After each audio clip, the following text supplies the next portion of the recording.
শালার বউকে অনেকের ভালো লাগে। যদি শালার বউ অনেক ক্ষেত্রে সুন্দরী হয় কিংবা আকর্ষণীয় হয়, আর নিজের বউ যদি সুন্দর না হয় কিংবা তেমন আকর্ষণীয় না হয়, দেখা যায় নাকি অনেকে দেখা যায় শালার বউ নিয়ে ভেগেও যায়, কিন্তু আবার অনেকে কিন্তু ইচ্ছা করেই অনেক ক্ষেত্রে ননদের স্বামীর সাথে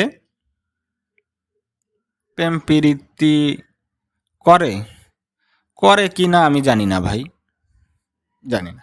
করলেও করতে পারে, হালকা করে একটু করলেও করতে পারে। তো মহাভারতে এরকম একটা কাহিনী আছে যে গান্ধারীর মেয়ের জামাই অর্থাৎ দুর্যোধনের বোন দুঃশলা এর স্বামী জয়দ্রথ, সে তার শালার বউ, মানে শালার বউ বলতে কাকাতো শালার বউ দ্রৌপদী কে দেখে তার মনে এমন কামনা জেগে উঠেছে, এমন কামনা বাসনা জেগে উঠছে যে সে তাকে বিয়ে করতে চাইছে। বলছে, তুমি এই ফকিরদের, এই বনবাসীদের ছেড়ে আমার কাছে চলে আসো সখী, তুমি ভালো থাকবে, আমার কত কি আছে। হ্যাঁ, আচ্ছা। তো এই যে মহাভারতের দ্রৌপদী এবং 100 ভাইয়ের এক বোনকে বিয়ে করেছিল যে জয়দ্রথ, তার কাহিনী আজকে আমি তোমাকে বলবো। হুম, পুরুষ মানুষ সাধারণত বহুগামী হয়। এরা ঘরের বউ থাকলেও আরেকজনকে ভালোবাসে, ভালো লাগে অনেক ক্ষেত্রে। তো তেমনি 100 ভাইয়ের এক বোন হচ্ছে কেডা? দুঃশলা। গান্ধারী ভাবছিল যে তার 100টা ছেলে আছে, তারপরে একটা মেয়ে নাই। এই জন্য সে একটা মেয়ের প্রার্থনা করছে ব্যাসদেবের কাছে, যে আমার যদি একটা মেয়ে হতো খুব ভালো হইতো। হুম, তো ব্যাসদেব বলছে ঠিক আছে, তোমার একটা মেয়ে হবে। তো তার একটা মেয়ে হলো, কি নাম দিল? দুঃশলা। দুঃশলার রূপ, চরিত্র কিংবা অন্যান্য কিছু মহাভারতে তেমন ভাবে আলোচনায় আসে নাই, এবং কেউ তেমন আলোচনায় দেখা যায় নাই যে দুঃশলা সম্পর্কে তেমন আলোচনা। এবং জয়দ্রথ মারা যাওয়ার পরেও, যাওয়ার পরে দুঃশলার যে স্মৃতির সিঁদুর মুছে গেল, সেটা নিয়েও মহাকবি ব্যাসদেব তেমন কোনো কিছু আলোচনা করে না, এবং কবিরাও সেটা এড়াই গেছে। হুম, তবে অনেক কবি আছে যেমন সুনীল গঙ্গোপাধ্যায় কিংবা এরা মহাভারতের এই দ্রৌপদী এবং দুঃশলার কাহিনী নিয়ে কবিতা টবিতা লিখেছে। আমি পড়িনি, তবে শুনেছি যে কবিতা লিখেছে আর কি। তো ওই কথা, যা নাই ভারতে তা নাই মহাভারতে। ভারতে যা আছে, অর্থাৎ লৌকিক লোকাচার, যে শালার বউর সাথে প্রেম, আর শালার বউ যদি খুব তেজি হয় তাহলে তার প্রেম হবে না, তাই না? হুম, তো দেখো, দুঃশলা স্বামী জয়দ্রথ, বুঝছো? এ কিন্তু খালি দুঃশলারে বিয়ে করে ঠিক হয় নাই, এ আরো বিয়ে করছে। ওর এক বউতে কিন্তু আগে রাজাদের হতো না, আরো বউ থাকলে ভালো। হ্যাঁ, হ্যাঁ। তো সে আরো বিয়ে করছে, এবং দুঃশলা আর একটা বিয়ে করতে যাচ্ছিল শাল্য দেশে। এরা কি, জয়দ্রথ আর একটা বিয়ে করতে যাচ্ছিল তার বন্ধু বান্ধব অনুচরদের নিয়ে রথে করে যাচ্ছে আর এক রাজ্যে, যে আর একটা বিয়ে করবে, সে সুন্দরী একটা মেয়ে দেখে আর একটা বিয়ে করবে। এবং মজার কথা হলো যে দুর্যোধন কিন্তু এতে বাধা দেয় নাই। দুর্যোধন কিংবা ধৃতরাষ্ট্র এরা কিন্তু কেউ বাধা দেয় নাই যে এরা, জয়দ্রথ তুমি আর একটা বিয়ে করো না, আমার বোনকে রেখে তুমি কিন্তু আর একটা বিয়ে করো না। সে মনের আনন্দে হাতি ঘোড়া নিয়ে, বাদ্যযন্ত্র নিয়ে, সেজে গুজে, হ্যাঁ, রথ সাজাইয়া শাল্য দেশে যাচ্ছে কি করতে? আর একটা বিয়ে করবে, ওখানে যে মেয়ে দেখবে আর একটা বিয়ে করবে। বুঝতে পারছো? দুঃশলা কিন্তু তার ঘরে আছে, সে আর একটা বিয়ে করবে। তো যাওয়ার পথে, বনের পথে, তখন তো পাণ্ডবরা অজ্ঞাতবাস, বনে অজ্ঞাতবাস করতেছে। অজ্ঞাতবাস যাওয়ার সময় তারা বনের পথ ধরে যাচ্ছে। এখন পঞ্চপাণ্ডব, দ্রৌপদী, ধূম, তাদের পুরোহিত ধূম্র, কাজের মেয়েটা, এরা সবাই একটা জায়গায় ইয়া বানাইয়া, মানে গাছগাছালি দিয়ে, পর্ণকুটির যাকে বলে, হ্যাঁ, অর্থাৎ গাছের পাতা দিয়ে একটা ইয়া বানাইছে, কি কয়, ঘর বানাইছে, সেখানে আছে। তো দ্রৌপদী সেখানে মনে করো তার ৫ স্বামী গেছে হরিণ শিকারে, বরাহ শিকারে, মহিষ শিকারে, মানে নিত্য প্রয়োজনীয় যেটা লাগে। আর কুলপুরোহিত যে ধর্ম, সেও গেছে নানা উপচার সংগ্রহ করে। তো দ্রৌপদী আর তার কাজের মেয়েটা সেখানে আছে। দ্রৌপদী কি করছে, হাত উপরে তুলে একটা কদম গাছের বৃক্ষ, কদম ফুল ধরে আছে। তার কাপড়ও তেমন সংযত না সে সময়, মানে বাতাসে কাপড় উড়ে যাচ্ছে আর কি। তেমন বনের ভেতর কেউ নাই, যেভাবে এই কাপড় থাক, সেটা তো আর বলার বিষয় না। তো জয়দ্রথ এবং তার বন্ধুরা যখন সেখান দিয়ে যাচ্ছিল, তখন তারা হুট করে তাদের চোখে পড়ল যে বনের ভিতরে একটা ঘর, পর্ণকুটির। সেই কুটিরের সামনে একটি অপূর্ব সুন্দরী নারী, যার কাপড় এলোমেলো বাতাসে, সে হাত উপরে তুলে দাঁড়ায় আছে, আনমনে কি যেন ভাবছে। তো দেখো, কাপড় অসংযুক্ত, বনের ভিতর, দেখে ভাবতেছে এ কোন অপসরী আসলো, এ কি রূপের ছটা, আমার বউরা তো এত সুন্দরী না, আমার বউরা তো সব বান্দরনী। হুম, যে আমার বউরা সব বান্দরনী, আর এ কি অপূর্ব সুন্দরী, একে তো আমি চাই, একেই আমার চাই। তো খালি চাইলে তো হবে না, কাছে তো যাইতে হবে নাকি, প্রেম নিবেদন তো করা লাগবে। প্রেম নিবেদনের জন্য তার এক বন্ধুকে দ্রৌপদীর কাছে যে পাঠাইছে, দূত হয়ে, প্রেমের দূত, ভালোবাসার দূত হয়ে দ্রৌপদীর কাছে যে পাঠাইছে, যে বন্ধু তুমি যাও শুনে আসো তো, কাদের ঘরের বউ, কাদের ঘরের কন্যা, কাদের কুলের বউ গো তুমি, কাদের কুলের বউ, তুমি যাই শুনে আসো যে কার ঘরের বউ, কে এর রক্ষা করতেছে, না হলে এই বনের ভেতরে কি দানবী নাকি পরী নাকি কোনো ছলনা। তাকে দেখে তার পঞ্চস্বর, তার মানে বলতে হয় যে তার প্রেমের আবেগ তার শরীরে উঠে গেছে, শরীরে সে কন্ট্রোল করতে পারতেছে না, যেমন একটা রূপসী মেয়ে। হুম, তো কি করলো, তার বন্ধুকে পাঠাইলো। তার বন্ধু যে তাকে একটু দ্রৌপদীকে একটু তেল টেল মেরে বলতেছে, আহ কি অপূর্ব সুন্দরী, তুমি একা কি এই বনে কি করো। সে তার নিজের পরিচয় দিয়েছে যে আমি জয়দ্রথের বন্ধু, তার এরকম হাতি ঘোড়া আছে, হ্যাঁ, সেই সিন্ধু দেশের রাজা, সে হেন তেন বলেছে, হ্যাঁ। তো দ্রৌপদী তো তখন বুঝতে পারছে এর কুমতলব, যে আমাকে চায়, আমার সাথে মিলন করতে চায়, মানে কামার্ত পুরুষের যে ভাব, সেটা সে বুঝতে পারছে। তো দ্রৌপদী একটা হিন্টস দিয়ে দিয়েছে যে দেখো, আমি কিন্তু ৫ স্বামীর এক বউ, আমার সাথে লাগতে এসো না, তাহলে কিন্তু তোমার খারাপ হয়ে যাবে। এই কথা শুনে ওই যে জয়দ্রথের বন্ধু তার কাছে যে বলছে যে এই হলো সেই পঞ্চপাণ্ডবের বউ, পঞ্চপাণ্ডবদের সাথেই কিন্তু ওর শালাদের শত্রুতা, কঠিন শত্রুতা। এবং দ্রৌপদীকে যে ওই যে পাশা খেলায় হারিয়ে যাওয়ার পরে যে অপমান করছিল সবার সামনে, তার কাপড় ধরে টানাটানি করছিল, সেই কথা তো হুট করে বিদ্যুতের মতো চমকে গেছে এটার মাথায়, কে কয়, জয়দ্রথের মাথায়। তো গরিবের বউ যেহেতু সবার ভাবি, আর একজনের বউর কাপড় ধরে যেহেতু লোকের সবার সামনে টানছে, এখন জয়দ্রথ ভাবতেছে যে ওরে একা পাইছি, আজকে ওরে খাইছি আমি, হ্যাঁ হ্যাঁ, আজকে আমি ভোগ করবো, এরকম একটা মন মানসিকতা নিয়ে, যে একা ওর স্বামীরা নাই এখানে, আমি ওরে আজকে ভোগ করে ফেলবো, গরিবের বউ ভোগ করে ফেলবে। গরিব বলতে এখানে বনে বাস করে, তো জয়দ্রথ আসছে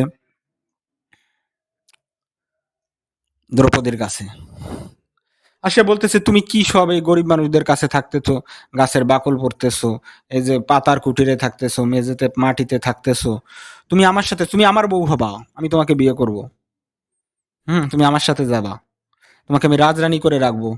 তো জয়দ্রথ আবার ভাবতেছে যে আমি যদি এর বিয়ে করে নিয়ে যাই, নিশ্চয়ই আমার শালারা খুব খুশি হবে, যে শত্রুর বউরে বিয়ে করে নিয়েছে, তাহলে শত্রুর মুখে একটা চুনকালি পড়ে গেল, কি একটা ব্যাপার স্যাপার।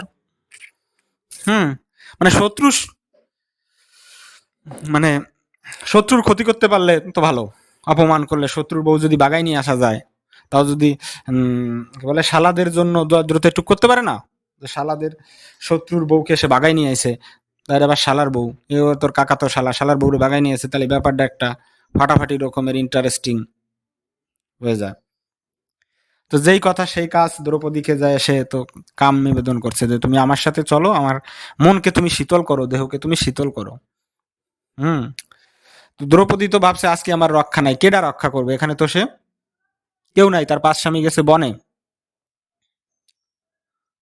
দ্রৌপদী ভাবছে যে আমি একটু সময় নিই যাতে তারা ফিরে আসতে পারে, আমি যদি এর সাথে বিভিন্ন কথা টথা বলে একটু সময় নিতে পারি, এই সময়ের ভিতরে যদি পঞ্চপাণ্ডব ফিরে আসে, যুধিষ্ঠির, ভীম, অর্জুন, নকুল, সহদেব এবং পুরোহিত ধৈম্য, এরা যদি ফিরে আসে তাহলে হয়তো আমি রক্ষা আজকে পাইলেও পাইতে পারি। তো দ্রৌপদী জয়দ্রথকে ভয় দেখাচ্ছে, দেখো আমার স্বামীরা কি, আমার এক একজন কিরকম বীর, অর্জুন কেমন বীর, ভীম কেমন রাগী, যুধিষ্ঠির কেমন ধর্মপরায়ণ এবং ন্যায়নিষ্ঠাবান প্রতিশোধ পরায়ণ, নকুল সহদেব কেমন, এটা তো তুমি জানো। তুমি আমার সাথে এই কাজ করো না। তুমি আমাকে তুমি কামনা করো না, তাহলে তুমি মৃত্যুবরণ করবা, তোমার মরণ তোমার কাছে চলে আসে। কিছু কিছু গাছে ফুল ফুটলে যেমন গাছ মারা যায়, যেমন বাঁশ গাছ, হ্যাঁ, কলা গাছ একবার ফল দেওয়ার পরে কিন্তু মরে যায়। কাকড়া যদি গর্ভধারণ করে সে একবার সন্তান দিয়ে মরে যায়। হুম। তেমনি তুমি আমার কাছে আইসো না, তাহলে কিন্তু তোমার ওই যে পিপিলিকার পাংখা গজায় মরিবারই তো, আরে তুমি কিন্তু এই আগুনে ঝাঁপ দিলে তুমি মরেই যাবা। ৫ স্বামী আমার, তারা তো বড় বড় বীর, তুমি মরে যাবেন।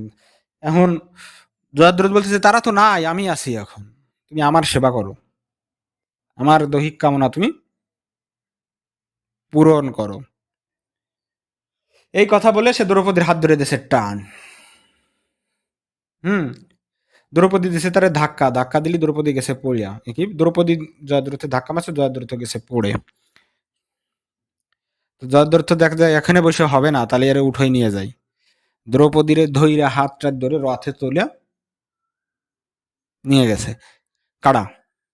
জয়দ্রথ। এখন কুল পুরোহিত যে ধুম্ম আর যে তার কাজের মেয়ে, মেয়েরা এরা দেখছে যে এরকম দ্রৌপদীকে নিয়ে যাচ্ছে, তারা চিৎকার চেঁচামেচি করছে এবং দ্রৌপদী এনে চিৎকার চেঁচামেচি করে কোনো কিছু করতে পারে না। সীতাকে যেমন রাবণ নিয়ে গেছিল, দ্রৌপদীকে জয়দ্রথ নিয়ে যাচ্ছে রথে করে।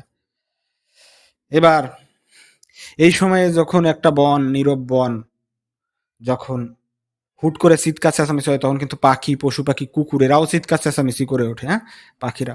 তো পাখিরাও এরকম চিৎকার চেঁচামেচি করে উঠছে, বন জঙ্গলে হুড়মুড় করে গাছপালা ভাঙ্গার শব্দ।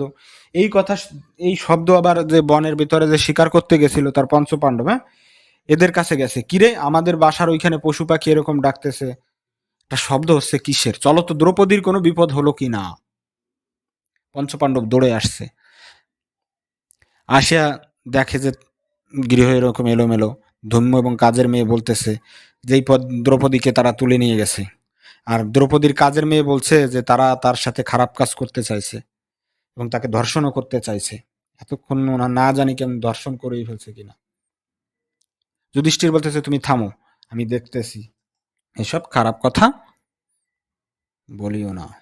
তখন রাগে ভীম, অর্জুন এরা যে পথ দিয়ে গেছে এই পথে ধাওয়া দিছে। দূর থেকে দেখে যে এই যে সেই জয়দ্রথ, দুর্যোধনের বোনের জামাই, তো এরা তীর নিক্ষেপ করে মানে যুদ্ধ করে টরে জয়দ্রথকে ধরে ফেলছে। এখন এরা যখন যুদ্ধ করতেছে, এর সাথে তো আরো সৈন্য সামর্থ্য নিয়ে আসছে, বন্ধু বান্ধব নিয়ে আসছে, তখন জয়দ্রথ কাছে কি ভয়ে দ্রৌপদীরে থুয়ে পালাই চলে গেছে বনের ভেতর। বনের ভেতর পালাই চলে গেছে, দেখে দ্রৌপদী রথে একার উপর দাঁড়ায় রয়েছে, তখন বলতেছে দ্রৌপদীরে এসে বলছে তোমাকে কিছু বলছে, না আমাকে কোনো কিছু করতে পারে নাই। হুম। এখন ভীম বলতেছে শালারে মারিয়ে ফেলবো আজকে, জয়দ্রথরে মারিয়ে ফেলবো। অর্জুন এই বলতেছে জয়দ্রথে মারিয়ে ফেলবো আজকে।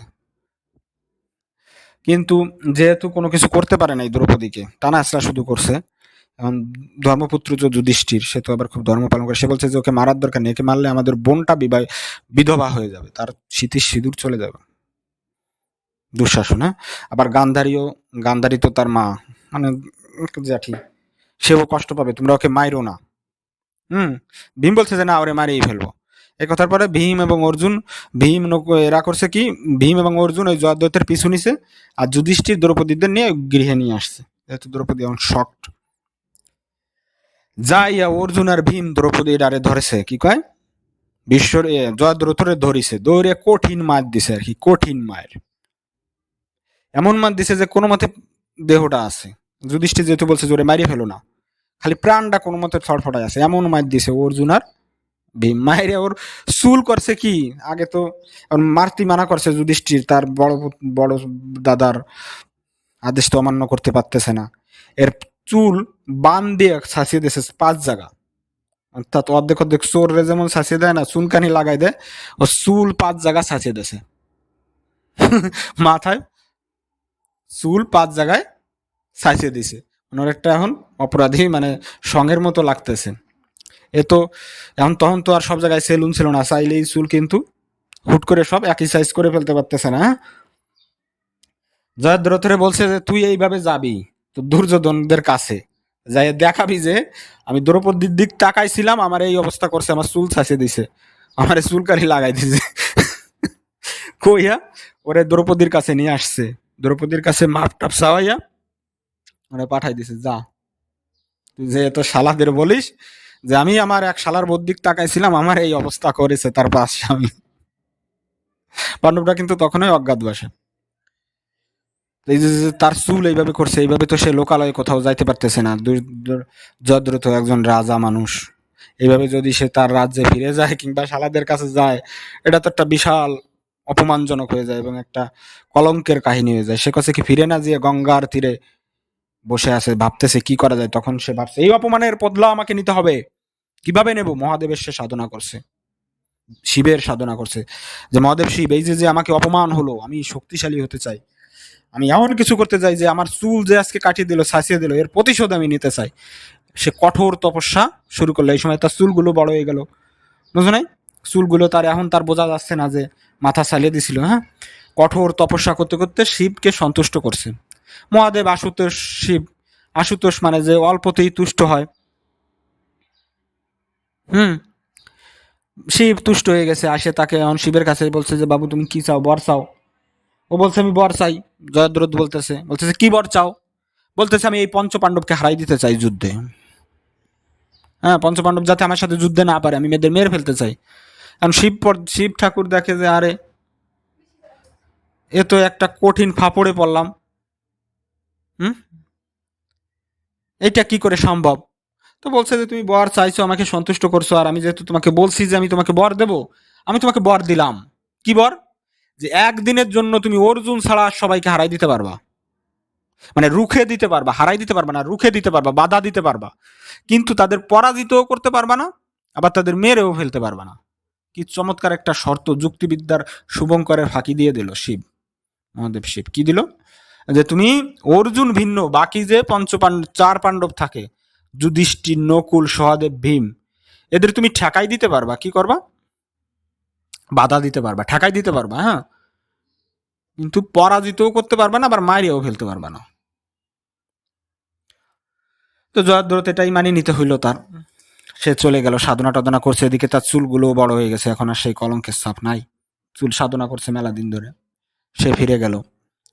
এবার তো কুরুক্ষেত্রের যখন এই যে এটা তো তার বরটা আছে, কুরুক্ষেত্রের যজ্ঞ যখন পরবর্তীতে শুরু হয়ে গেল, হুম, ওই যেদিন অভিমন্যু বধ হলো, অভিমন্যু যখন চক্রগৃহে ঢুকলো, তখন ওই চক্রগৃহের একটা দ্বারের, অভিমন্যু ঢুকে যাওয়ার পরে ওই দ্বারের দায়িত্ব ছিল কেডা? জয়দ্রথ।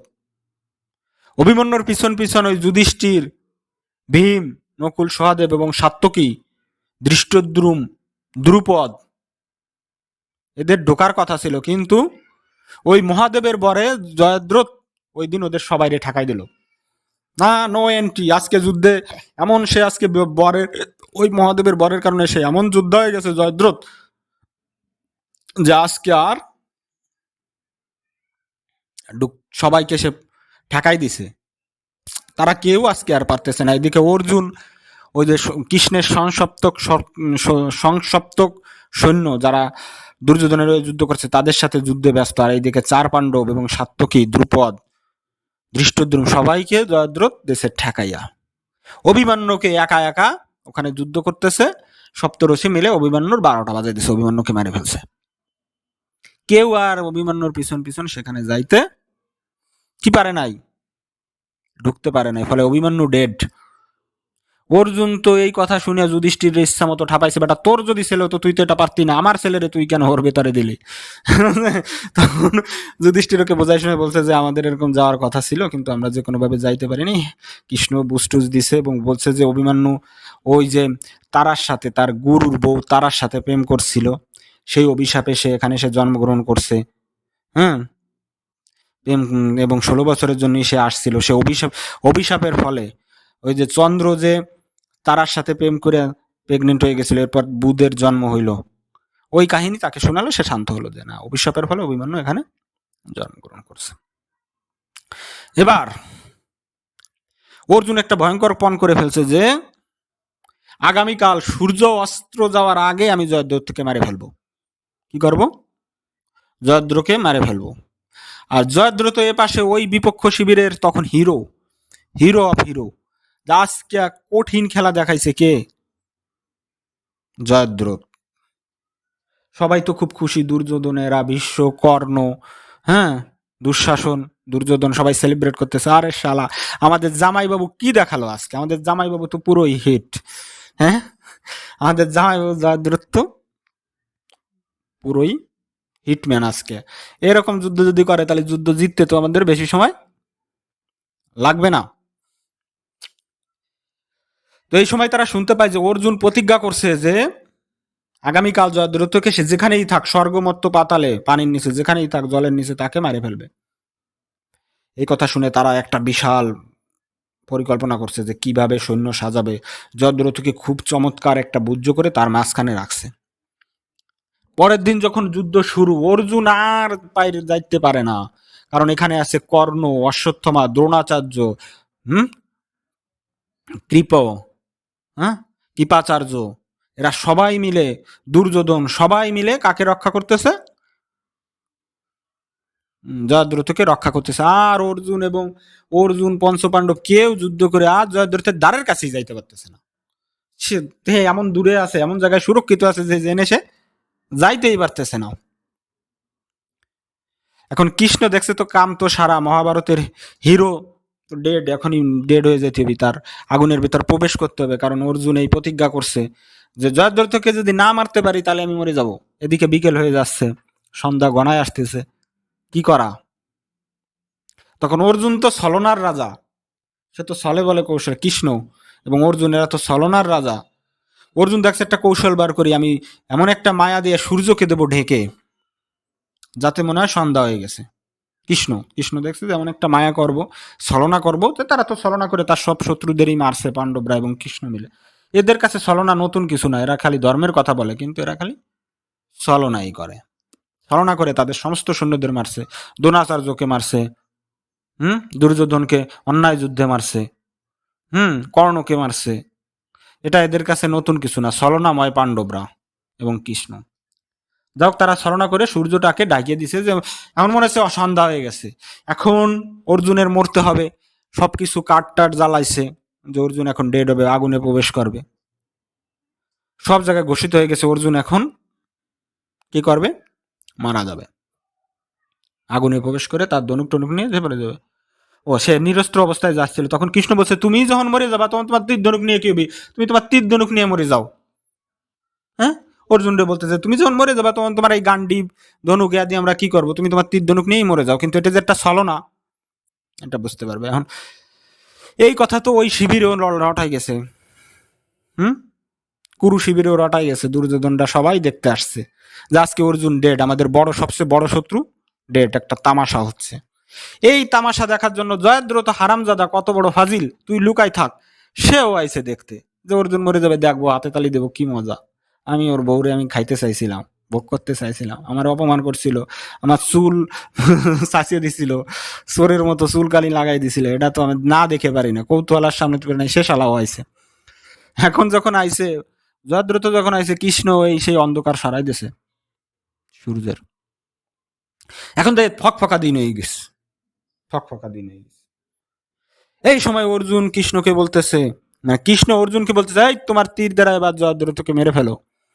যেই কথা সেই কাজ, অর্জুন তীর দিয়ে এটাকে মেরে ফেলছে। কি বলে, জয়দ্রথকে তীর নিক্ষেপ করছে। এবার জয়দ্রথের মৃত্যুর আবার একটা অভিশাপ ছিল। জয়দ্রথের পিতার নাম বুদ্ধক্ষেত্র, কি নাম, বুদ্ধক্ষেত্র। সে অনেক সাধনা করে ঈশ্বরের শিবের কাছ থেকে এই ছেলেটা পাইছিল। তখন তার মৃত্যুর কারণ কি যখন জিজ্ঞেস করছিল, তখন বলছিল কেউ যদি এই ছেলেকে মেরে ফেলে, তাহলে যে মেরে ফেলবে তার মাথা কাটিয়ে যদি মেরে ফেলে, মাথা কেটে তার মৃত্যু হবে। যে তার মাথাটা কাইটে ফেলবে, কাটিয়ে মাটিতে ফেলাবে, শর্ত কি ছিল, যে কাইটে মাটিতে ফেলাবে সেও মরে যাবে। হ্যাঁ, এবার ওর শ্রীকৃষ্ণ অর্জুনকে বলল তার মাথা কাটিয়া, বুদ্ধক্ষেত্র তখন জীবিত এবং সে ধ্যান করতেছিল, যে এইভাবে তীর মারছে যে এই কাটা মাথা যে ওর বাপের হাতে যেয়ে পড়ছে, বুদ্ধক্ষেত্রের হাতে যেয়ে পড়ছে। বুদ্ধক্ষেত্র ধ্যান করতেছিল, টের পায় নাই, সে ফেলে দিছে কাটা মাথা, সেও মারা গেছে। অর্জুন এখানে রক্ষা করলো। তাহলে অর্জুনকে শ্রীকৃষ্ণ বিভিন্ন ভাবে রক্ষা করলো। জয়দ্রথ এখানে মৃত্যুবরণ হয়ে গেল। এই জয়দ্রথের মৃত্যুর একমাত্র কারণ, সে পাণ্ডবদের কিন্তু সরাসরি শত্রু ছিল না, সে ছিল জামাইবাবু। উভয় পক্ষের সে কি, জামাইবাবু, 100 ভাইয়ের একমাত্র জামাই। সে শালার বউয়ের দিকে সে নজর দিল, কুদৃষ্টি দিল, যার ফলে সে মরে গেল। বুঝছো? তাই নজর এবং ওজর তাকানো একটু ভালো করো, ভালো করো, বুঝতে পারছো? সবার দিক তাকাইও না। হুম।